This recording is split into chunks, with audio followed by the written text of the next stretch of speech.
అందరికీ నమస్కారం అమ్మ. ఈరోజు మనం తెలుసుకుంటున్న అంశం ఏంటంటే SA2 తెలుగు 6వ తరగతికి సంబంధించిన 2024-25కి సంబంధించిన మోడల్ క్వశ్చన్ పేపర్ చూద్దాం. వీడియోలోకి వెళ్ళే ముందు ఇంకా మన ఛానల్ సబ్స్క్రైబ్ చేసుకొని వాళ్ళు ఎవరైనా దయచేసి సబ్స్క్రైబ్ చేసుకొని లైక్ చేసి షేర్ చేసి మీ ఫ్రెండ్స్కు రిలేటివ్స్ అందరికీ సబ్స్క్రైబ్ చేసుకోమని చెప్పండి. నా ఛానల్ని సబ్స్క్రైబ్ చేసుకొని ప్రత్యక్షంగా పరోక్షంగా సపోర్ట్ చేస్తున్న వాళ్ళందరికీ పేరు పేరున ప్రత్యేకమైన హృదయపూర్వక ధన్యవాదాలు. అందరికీ ధన్యవాదాలు. దయచేసి వీడియోని మాత్రం స్కిప్ చేయండి. ఇక్కడ ఎగ్జామ్ వచ్చేసి 80 మార్క్స్ ఉంటున్నానా, 150 మినిట్స్ ఉంటుంది టైము. ఇక్కడ సెక్షన్ ఏలో 25x2 అంటే 25 బిట్స్ ఉంటాయి. దానిలోకి ఒక్కొక్క దానికి 2 మార్కులు, అట్లా మొత్తం 50 మార్కులు. ఇక్కడ చూడండి మా ఏమిచ్చినారు, పోరాటం అనే పదానికి అర్థాన్ని రాయమని చెప్పినారు కదా. అర్థం అంటే పోరాటం అంటే ఏంది, యుద్ధం. ఓకేనా, ఆన్సర్ సి అని రాయాలి ఇక్కడ. ఓకేనా, తర్వాత ఇది మీరు చూసుకోండి. ప్రతి ఎక్స్ప్లెయిన్ చేసుకుంటూ పోతే వీడియో లెంత్ అవుతుంది. అందుకోసం మీకు ఏం కావాలని అప్లోడ్ చేస్తానని, మీకు ఇంకా ఎటువంటి వీడియోస్ కావాలని నాకు కామెంట్ సెక్షన్లో తెలియజేస్తే మీకోసం నేను అటువంటి వీడియోస్ని అప్లోడ్ చేస్తాను. నా ఛానల్ని సబ్స్క్రైబ్ చేసుకొని ప్రత్యక్షంగా పరోక్షంగా సపోర్ట్ చేస్తున్న వాళ్ళందరికీ పేరు పేరున ప్రత్యేకమైన హృదయపూర్వక ధన్యవాదాలు. ఇలాగనే నా మీద మీ ప్రేమ, ఆదరాభిమానాలు, ఆప్యాయత, అనురాగాలు ఎప్పటికీ ఇలాగనే ఉండాలని స్ఫూర్తికి కోరుకుంటున్నాను. ఇక్కడ చూడండి, ఆహారం అనే పదానికి ఏంది, వికృతి రాయాలి. ఆహారం అంటే ఓగిరం, బి ఆన్సర్. ఓకేనా, బి. తర్వాత నెక్స్ట్ దాన ధర్మములు. దాన ధర్మములు అంటే ద్వంద్వ సమాసం.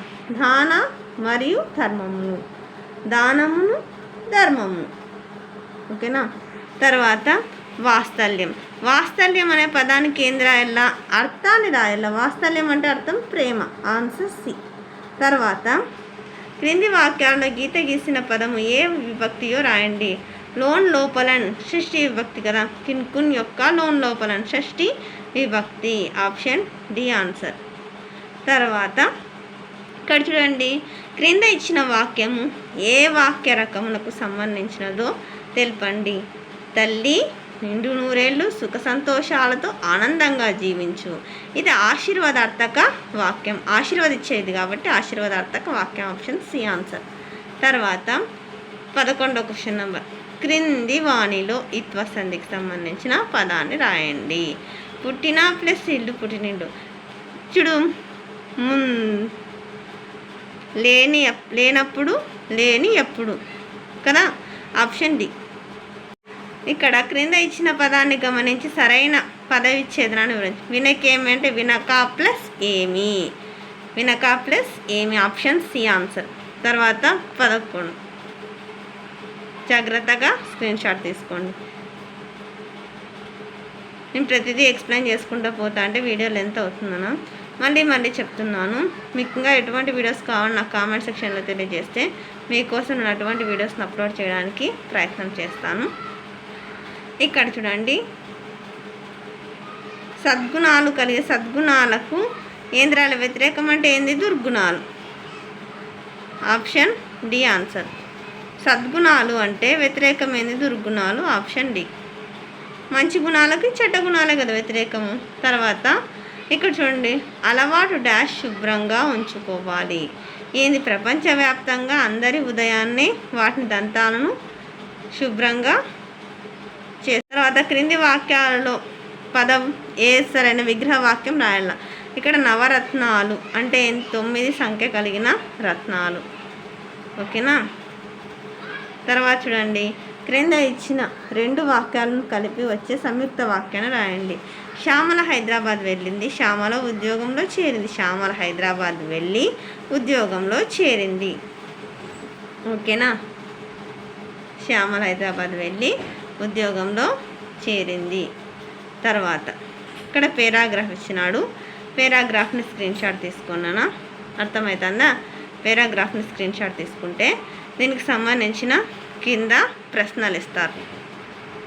పేరాగ్రాఫ్ స్క్రీన్ షాట్ తీసుకుంటే మీకు ఈ పేరాగ్రాఫ్ సంబంధించిన ప్రశ్నలకు సులభంగా మీరు సమాధానాలను రాయగలుగుతారు. జాగ్రత్తగా స్క్రీన్ షాట్ తీసుకోండమ్మా. తర్వాత ఇక్కడ కూడా అంతే, ఇంకొక పేరాగ్రాఫ్ ఇచ్చినాడు. ఈ పేరాగ్రాఫ్ను కూడా స్క్రీన్ షాట్ తీసుకోండి. తర్వాత ఈ పేరాగ్రాఫ్లోనే సమాధానాలు అనేటివి ఉంటాయి, జాగ్రత్తగా స్క్రీన్ షాట్ తీసుకోండి. తర్వాత సెక్షన్ బి, మీ జవాబు పత్రంలో క్రింది ప్రశ్నలకు సమాధానం రాయండి. ఇక్కడ ఖాళీలలో సరైన పదాలను ఉంచి ఇచ్చిన కథను పూర్తి చేయండి. ఇక్కడ స్క్రీన్ షాట్ తీసుకుంటే మీరు నిదానంగా చదువుకొని దాన్ని పూర్తి చేయగలరు. తర్వాత సెక్షన్ 3 సి, మీ జవాబు పత్రంలో క్రింది ప్రశ్నలకు సమాధానాలను రాయండి. 3 × 6 = 18. జాగ్రత్తగా స్క్రీన్ షాట్ తీసుకోండి. తర్వాత 29, క్రింది చిత్రాలను చూసి కథను మీ సొంత వాక్యాలలో రాసి దానితో నీతిని రాయండి. కథను సొంత వాక్యాల్లో రాయాలి. తర్వాత క్వశ్చన్ నెంబర్ 29లో మీకు ఇష్టమైన పండగ గురించి 5 వాక్యాలను రాయండి. తర్వాత మీ జవాబు పత్రంలో క్రింది ప్రశ్నలకు సమాధానాలను రాయండి. ఇక్కడ మనకి కుసుమధర్మన్న గారు భరతమాత ముద్దు బిడ్డలైన మనల్ని మేలుకొని ఈ పద్యంలో చెప్పారు. ఈ పద్య సారాంశాన్ని మీ సొంత మాటల్లో రాయండి. మేలుకొనమన్నయ్య తరుణమించకుండా జన్మ హక్కులకై పోరాడు. ఇది ఇప్పుడు ఏం చేస్తారంటే దీనికి మీరు మేలుకొలుపు పాఠంలో ఉన్న పద్యాల యొక్క భావాలను చదువుకోండి. అర్థమవుతుంది. అందరికీ ధన్యవాదాలమ్మా. ఇంకా మా ఛానల్ సబ్స్క్రైబ్ చేసుకొని వాళ్ళు ఎవరు దయచేసి సబ్స్క్రైబ్ చేసుకొని లైక్ చేసి షేర్ చేసి మీ ఫ్రెండ్స్కు రిలేటివ్స్ అందరికీ సబ్స్క్రైబ్ చేసుకోమని చెప్పండి. నా ఛానల్ని సబ్స్క్రైబ్ చేసుకొని ప్రత్యక్షంగా పరోక్షంగా సపోర్ట్ చేస్తున్న వాళ్ళందరికీ పేరు పేరున ప్రత్యేకమైన హృదయపూర్వక ధన్యవాదాలు. అందరికీ ధన్యవాదాలు. దయచేసి వీడియోని మాత్రం స్కిప్ చేయదు.